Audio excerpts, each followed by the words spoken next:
Good morning. Welcome to Member Focus Monday. I'm Christina Schaefer, Social Media Manager for HAR.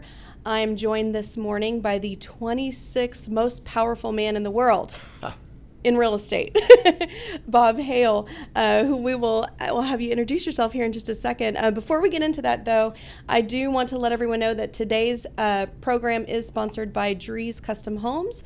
Drees Custom Homes has been developing luxury home communities in Texas for over 30 years.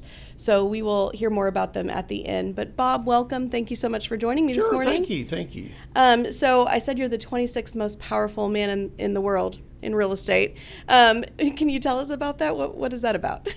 Well, Stefan Swanepoel does a annual ranking of the top 200 people in real estate. Mm-hmm. And for some reason, he ran out of names, and he picked me for number 26 this year. But yes, you're number 26. It's a great honor, and also the Res Media did their Hall of Fame of newsmakers. 2020 newsmakers. I was very happy to be included with Mark Woodruff and Marilyn Allen from Houston on both lists. Yes. So it was a great honor for HAR that they have 3 of its staff and members picked at the national level. So that's what that's all about. That's amazing, and congratulations on that. Thanks. So this is your second time on our program. Right. We had you about a year ago to come on. For any members that missed that, if you could just tell us a little bit about who you are, your history here with HAR. Sure. So way back in another time, in 1973, I was retained by HAR as its attorney and lobbyist, and in an outside law practice, and served in that role until 1988, when I was elected as president and CEO, and have been in that role ever since. Yeah. Seen a lot of changes. Been very challenging and very exciting, and every year it just gets wilder and wilder. Yeah, I'm sure it does. Yeah. And I'm sure you've seen a lot in that time. I actually want to hear a little bit about some of the things you've seen. So, and I know a lot of changes. We've talked so much about change in 2019 and the industry changing. But the industry's been changing for a very long time. Right. Can you tell us about some of the most pivotal changes or things that have happened in your time? Sure. If I think back from 73 through today, there's so many. Every year there was some major something at HAR that HR leadership made the right decision year after year after year. And I think back when early on HR had a regional MLS, and the members of Bay Area, Fort Bend, and Montgomery County all belonged to the HR MLS. And at that time, NAR was promoting regional MLSs where associations get together and form an MLS, and each one of them owns a piece of it. And many of them in the country are done that way. We chose to have it a single association MLS owned. And the beauty of making that decision is a few years later, Fort Bend, Bay Area, and Montgomery County all merged with HAR to form one association instead of 4 separate. Okay. And that was one of the best things that ever happened to, I think, the membership of the greater Houston area. Strength in numbers, right? Yeah. And I just want to say a thank you to John Nugent, who was president of Bay Area that year and was very, very helpful in making that a reality. Very good. So what are some other changes that you've seen? Well, another was way back when REN started. REN was the predecessor of Realtor.com. Okay. And they were going to put all the listings on the internet. And they came to MLSs like HAR and said, we would like to put your listings on the internet. We said, great. And they said, it's only going to cost $3 a member a month. We're like, my gosh, we're talking real money. Yeah. And the leadership said, what if we did our own? So out of that came HR.com. So I'm forever grateful to REN, because there may not have been an HR.com if it hadn't been for REN, charging that $3. And so HR.com has certainly become one of the predominant real estate websites in the country, number 1 in Houston, number 3 in Texas after the Zillow Group and Realtor.com, very prominent in Dallas, Austin, San Antonio. We power the websites for the newspapers in Dallas, not Dallas, but Austin, Houston, and San Antonio. So if you search for real estate on the newspaper websites, you're actually on HR.com. That's amazing. The same thing with Texas Realtors. If you're on Texas Realtor or TexasRealEstate.com, you search for real estate, you're on HR.com. So that's been very, very rewarding to to see, and the number of leads the members get for no additional charge. Oh, yeah. Compared to some competitors is amazing. Taki and his team do amazing things Yeah. upstairs to really generate some great SEO on our website. Yeah. And then another thing we did is NAR said to MLS is if you offer services outside the normal MLS, which is listings and tax, you need to charge for that. Okay. You can't ask everybody to pay for something they may not want if you're going to expend money for those services. So we didn't want to do that because we knew the members would be mad. So the staff kind of put it off for at least a year, and then finally legally we just had to do it. And so that became MLS Platinum. Today we have 14,000 members who voluntarily subscribe to MLS Platinum. Yeah. And we basically had no pushback. I mean, none. And I talked to agents, and those that don't use it are happy because they don't need it and they don't want to pay for it. And those that do use it are happy because the fee's so small. It's a $2,000 a year benefit for $129. Right. They're like, this is amazing. This is so it's been a win-win. And it just shows you sometimes you're afraid of the unknown. You're afraid, but you got to jump out there and make those decisions. And the HR leadership did the right thing when they did that. So. Yeah. So you've mentioned a couple times the HR leadership is making the decision. So it's not HAR. It's not you necessarily. It's not HAR staff. It's our leadership. When something comes out of MLS or it comes out of technology or it comes out of communications, whatever it is, these have gone through task forces that are made up 100% of members, goes to the board of directors for final approval, and then the staff's role is to implement it. Okay. Not to create it or not to make the decision, but to implement what the leadership does. We have we're blessed every year with an amazing, forward-thinking, innovative leadership. Yeah. Wonderful. Yeah, Wonderful. we're very fortunate at HR. Very good.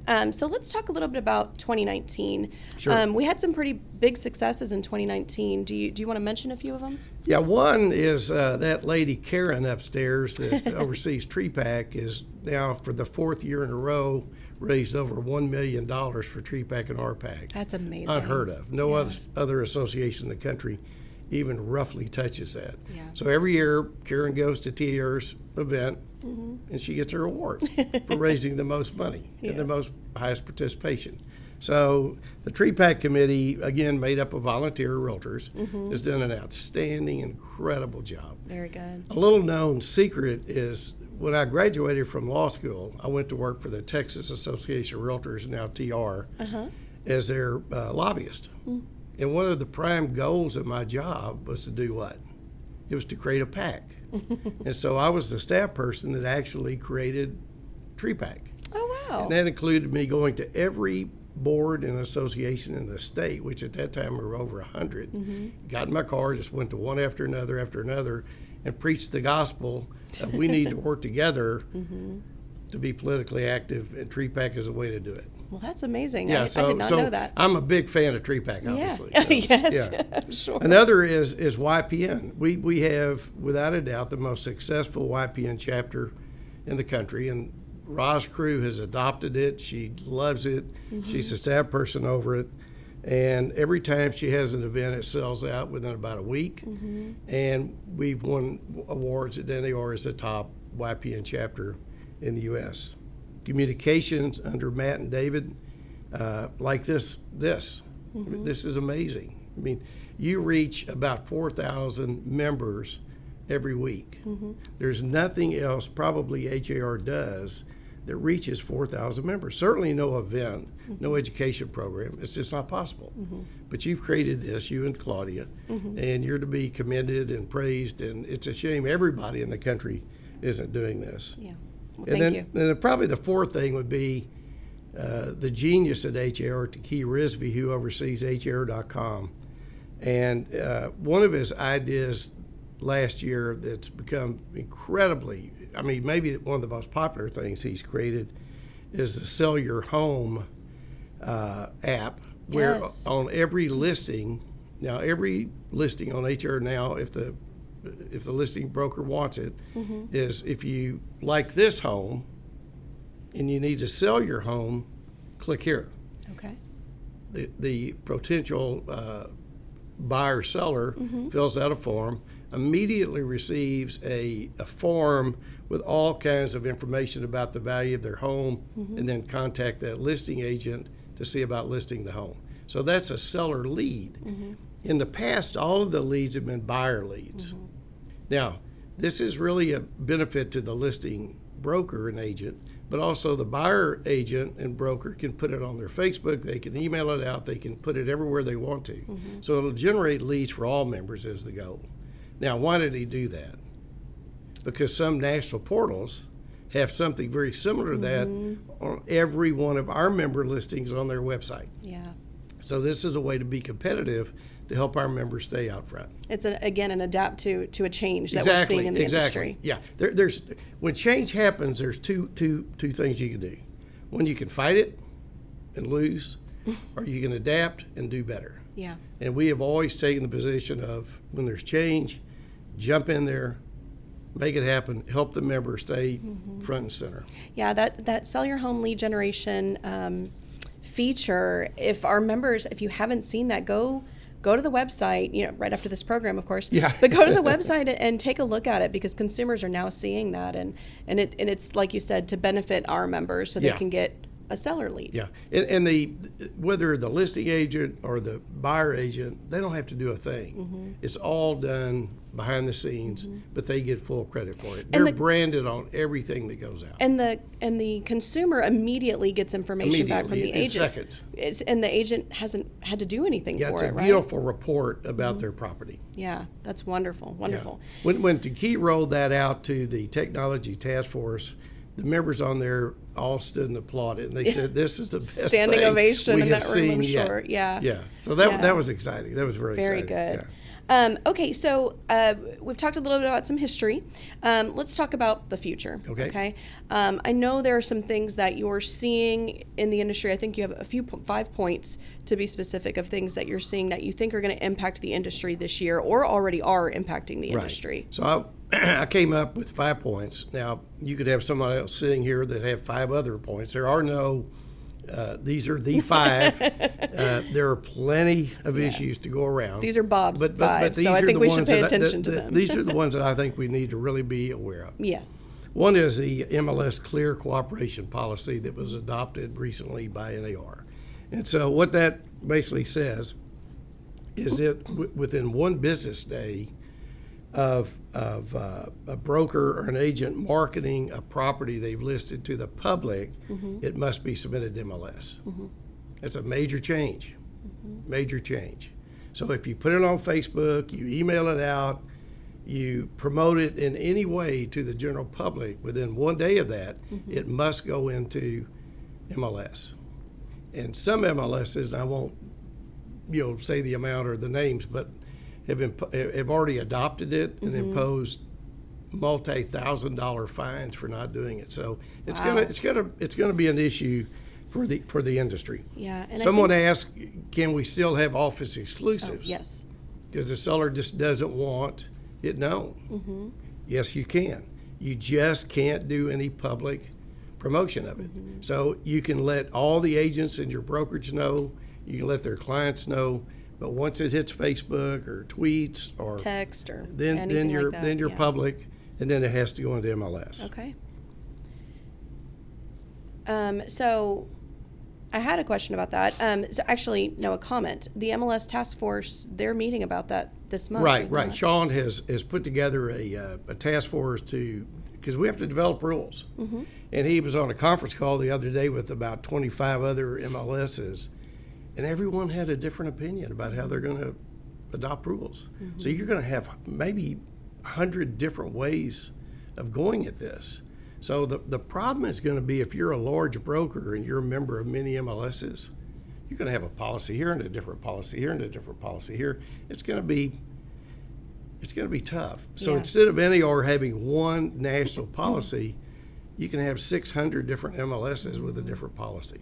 So Sean's got some good ideas. Rob Cook is chairman of MLS this year, and they're working on it. We have until May to actually implement it. Well, great, and I'm sure they'll make an excellent decision. That, Yeah. I know there was. They're on top of it. Yeah, they really they are. They're on top Very of good. it. Okay, so what else? Well, iBuyers. Okay. iBuyers, billions of dollars are going into the iBuyer program. Realogy now has an iBuyer program. Zillow Offers, which I think everybody knows about. OfferPad, Knock, Open Door. Open Door is probably the number one iBuyer in the country right now. Redfin Now, Keller Offers, which is Keller Williams. So every large entity, whether a brokerage, whether a franchise, or whether an actual iBuyer, is really getting into doing something with this. We heard a video, we don't have time to play it right now, but by a senior partner of Andreessen Horowitz, which is one of the largest venture capitalist companies, I guess, in the world. And he spoke about in the near future, everything will be done by a company, not an individual. And he talked about, I'll show the slide shortly, but about taxis versus Uber and Lyft. Right. Where there you're dealing with a cab, you're dealing with an individual. With Uber and Lyft, you're dealing with a company. And he believes that real estate will move in that direction, where the company will control every facet of the transaction. Whereas right now you have 1.3 million agents, all who do it maybe a little bit different. Not that one's better than the other, but everybody sort of does everything however they want to do it. There's Right. not that Uber, Lyft continuity or McDonald's. Or an overarching policy. Right, where everybody is doing it exactly the same way. Right. So he gave a pretty interesting talk about that. Then you see OfferPad teaming up with Keller Williams. So Keller Williams has an iBuyer program through OfferPad. Right. Redfin teamed up with Open Door. So Redfin, now when they do iBuyer, is going through Open Door. So major brokerages and franchises, instead of trying to recreate the wheel, which is very, very expensive, have figured out who best to partner with. To partner with my competitor, but we're co-opetition. We're partners in this arena. And we actually had a few months ago, we had an iBuyer panel right here in this room. So if anybody missed that, I would encourage you to go back and watch that, because we did have some representatives from a few of these companies. You had representatives from every major iBuyer entity out there, which I don't know that that's happened anywhere in the country. So Christina, you're to be commended for pulling that together, because that was a major coup. If anybody missed that, I would definitely recommend going back to watch that Member Focus Monday. Yeah. And then there's a slide, I guess we're showing it, of what's happened in New York City after Uber and Lyft entered the arena. So if you go from January 15th through January 18th, that's 3 years, what you've seen is the usage of cabs go continually down and the usage of Uber go continually up. So there's a shift. And if you've been to New York and it's cold and it's raining and you're trying to get a cab, you're not going to get a cab. You can stand on that corner and you can wave for an hour and you'll see 1,000 cabs go by, but none of them are going to pick you up because they're all full. Yeah. Or you could tap your phone, and in about 3 to 4 minutes, an Uber will be there, a nice, clean car, and take you where you want to go. Right. You're going to pay a little bit more, but oh my gosh. Yeah, The but you're also paying for a background check and all the other things. The experience is night and day. Yes. And I remember the days when there wasn't an Uber and life was not fun. Right. Because you never knew if you'd get a cab. You go to dinner at night at a restaurant, you may or may not find a cab. It could take a long time. Now it's instant. It's certainty. And that's kind of what the iBuyer program is playing on: convenience, certainty. So they've taken they watched Uber, and they've kind of gone in that same direction. Okay. The third major issue, I guess, is the lawsuit against the National Association of Realtors and the 4 big franchises. And that's based on the fact the seller is paying the buyer agent fee. Right. And the theory is the seller doesn't know that. Well, I think in reality the seller does know that, because they sign a form, at least in Texas, saying, I understand. but we're not the whole country, and so in some areas it may be confusing. Right. But that's the lawsuit. It's a class action lawsuit. It could dramatically impact the future of our industry like probably no other lawsuit has. I think Claudia's got a little clip here to show. This is the law firm who's brought the lawsuit. Okay. One of the law firms.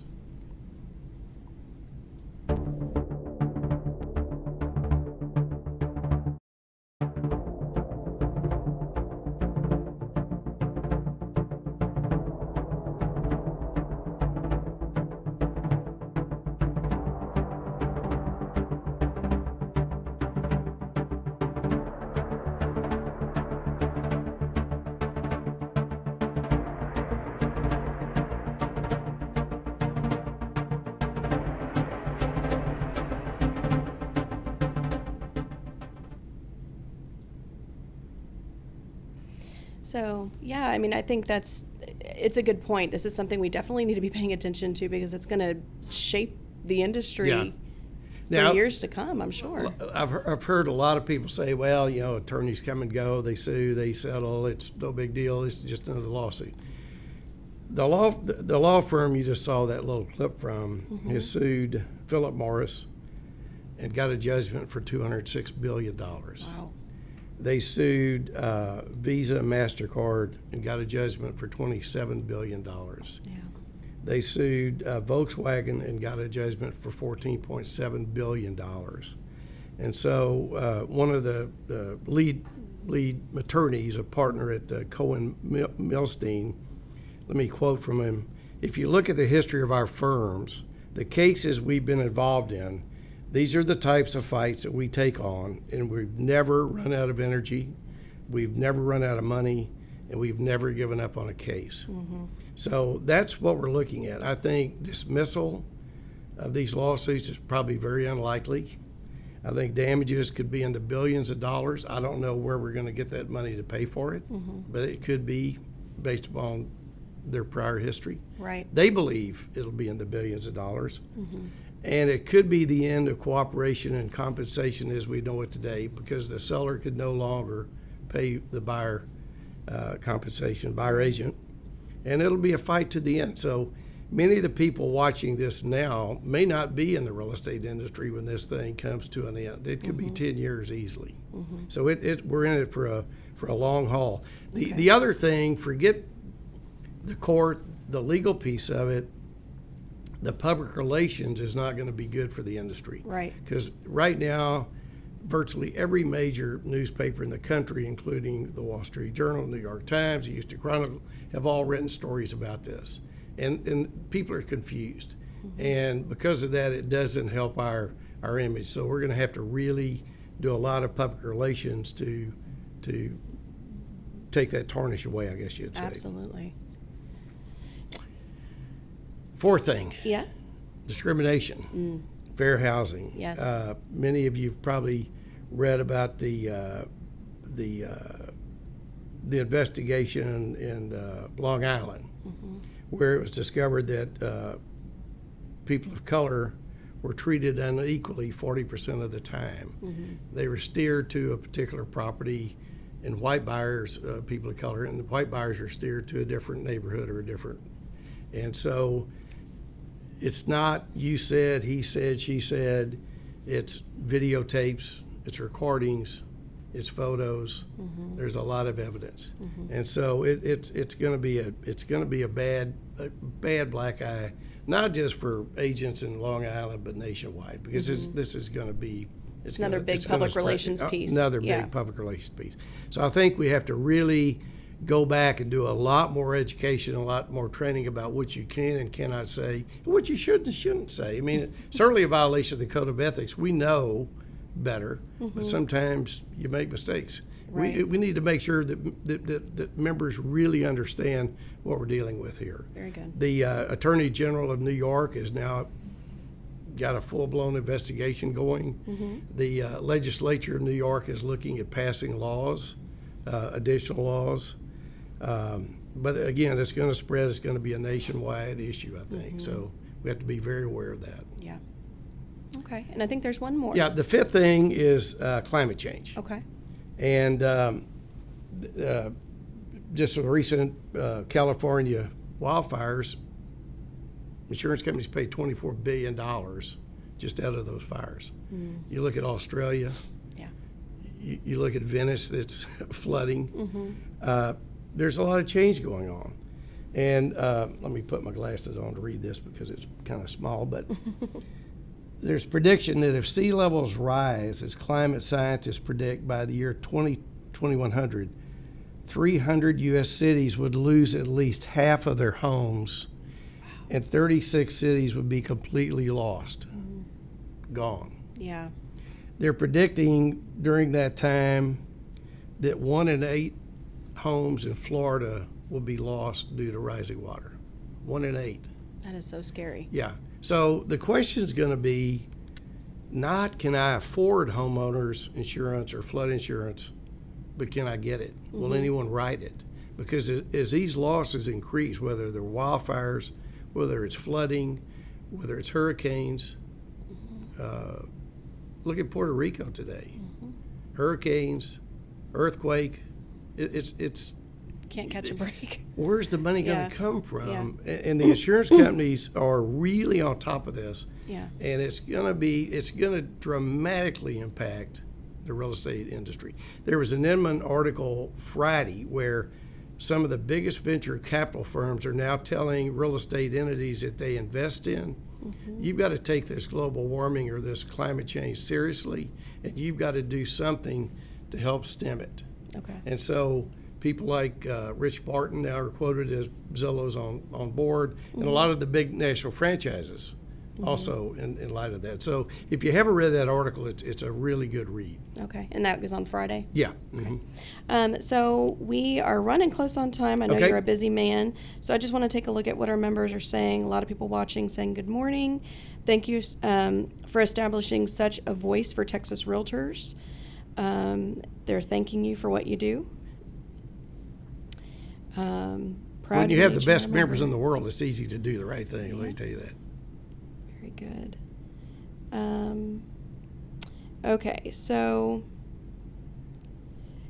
Jackie did say she'd love to get the information from that report on climate change. So where was that article on that you were just Well, quoting? there's a number. If you go to Google and just search climate change, there's so much information. Zillow has done an exhaustive study and predictions based upon a lot of. I mean, they've got incredible research, and so they've got a report that's free that she could request from them. Okay, very good.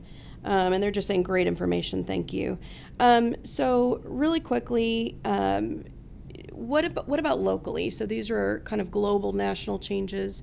What do you see as an impact for 2020 locally? Okay, are you showing the? So if you look at the 6 largest brokers in the country based upon dollar volume of business in 2018, and again that's changed since we're now in 2020, but I don't think those is going to change that much. I mean, as far as the ranking. So all 6 of these companies now are members of HAR.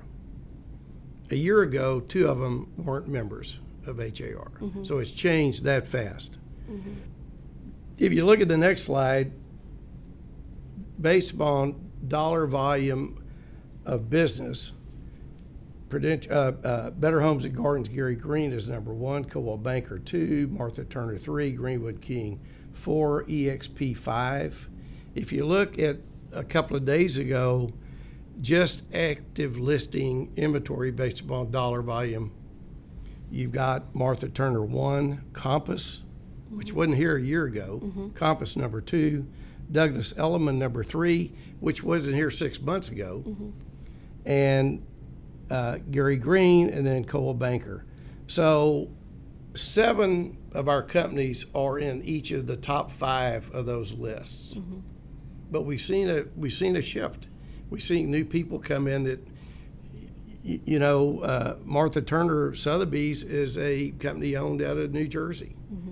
Compass is a company owned out of New York. Douglas Elliman is a company owned out of New York. So before it was individually owned companies, like I talked to Mark Woodruff the other day. He said, you're the biggest